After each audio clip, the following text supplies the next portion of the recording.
It's Test J, Section 2, Question 2. All Labrador Retrievers bark a great deal. Okay, that sounds like a premise, if you say so. Every lab has to bark a lot. All St. Bernards bark infrequently.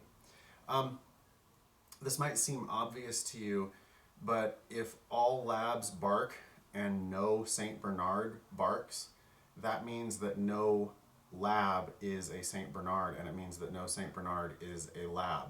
Um, little formal logic stuff for you there, but you can't both bark infrequently and never, or bark all the time and bark infrequently. It's just not possible.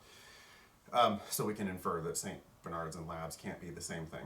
All right, each of Rosa's dog is a cross between a Labrador Retriever and a St. Bernard. Okay, so now we're talking about something different here, right?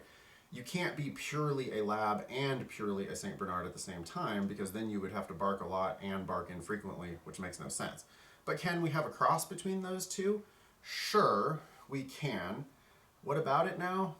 I immediately am thinking, I have no idea how much Rosa's dogs will bark at this point. Because once you're a cross between a lab and a St. Bernard, you are no longer just a lab and just a St. Bernard. You no longer have to have the characteristics of a lab or a St. Bernard.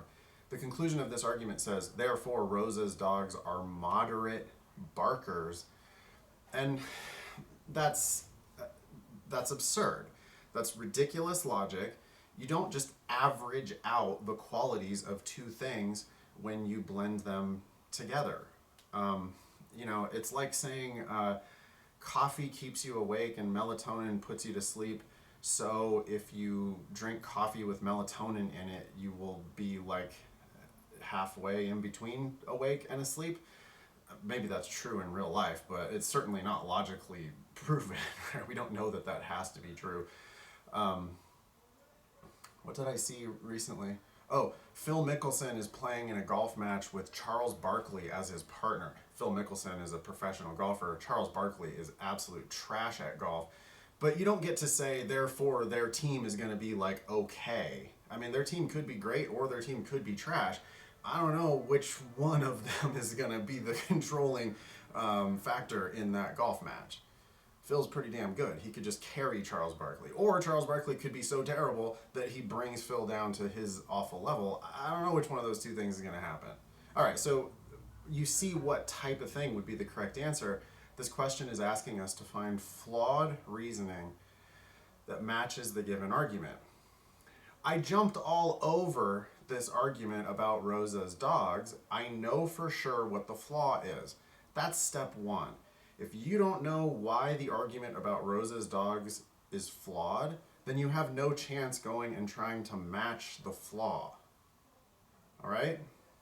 So, on this type of a question, if they're asking you to match the flaw, if you don't know the flaw, you need to reread the argument. By the way, you should have spotted the flaw on your first time through the argument if you were being critical enough of these arguments, which you really should be. You should be looking to call bullshit always on these arguments. A, all students who study diligently make good grades, but some students who don't study diligently also make good grades. I wouldn't need to read any more of that because I wanted all students who study diligently make good grades, and then I wanted all students who don't study diligently don't make good grades. I didn't want this some, and I didn't want some people with different characteristics also making good grades. That's not anything like the argument about Rosa's dogs. B, all type A chemicals are extremely toxic to human beings. All type B chemicals are non-toxic to human beings. Okay, I can predict what the rest of this answer should say if it's going to be the correct answer. I want it to continue with, hey, if we pour 50-50 chemical A and chemical B, then it's going to be like, moderately toxic to human beings. If that's what they said, then this is the answer.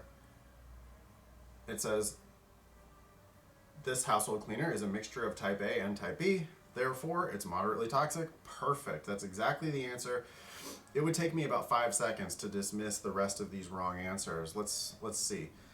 C, all students at Hanson School live in Greene County. All students at Edwards School live in Wynn County. I mean, this is going to be real weird now. In order for this to be the correct answer, it's going to be like So if you go to both Hanson and Edwards, then you live on the border between, like your house is on the border between these two counties or something like that. It says, therefore, members of the Perry family attend both Hanson and Edwards. Therefore, some members of the Perry family live in Greene County and some live in Wynne County. Um, the reason why that's not the answer is that that's not even flawed. If the two premises there are true, and if some members of the Greene family attend each of these two schools, well then yeah, some members of them have to live in each of these two Perry family, not the Greene family, the Perry family. You get my point. C's not even flawed. If it's not flawed, it can't be the answer to a matching flaw question. D, all transcriptionists know shorthand, all engineers know calculus. Bob has worked as both a transcriptionist and an engineer, therefore Bob knows both shorthand and calculus. I don't think that's flawed either. At least while he had those jobs, he did have to know those things. Now, it could be that he was a transcriptionist 20 years ago and he forgot the shorthand. Maybe D's flawed for that reason, but it's not the blending flaw that I was looking for, so the answer is not D. E, all of Kenesha's dresses are very well made, all of Connie's dresses are very badly made. Half of the dresses in this closet are very well made, and half of them are very badly made. This has nothing to do with what I was looking for. I was looking for, so if a dress belongs to both Kenesha, or if like they share the dress, half of the time Kenesha owns it and half the time Connie owns it, but that's just not what it's saying. E is wrong when it says, therefore, half the dresses in this closet are Kenesha's and half of them are Connie's. Can somebody tell me the flaw that this argument is committing? There's a name for it. I only have names for like maybe 5 different flaws, but I have a name for that one. Somebody want to tell me? Give you a hint, it's the LSAT's most common flaw.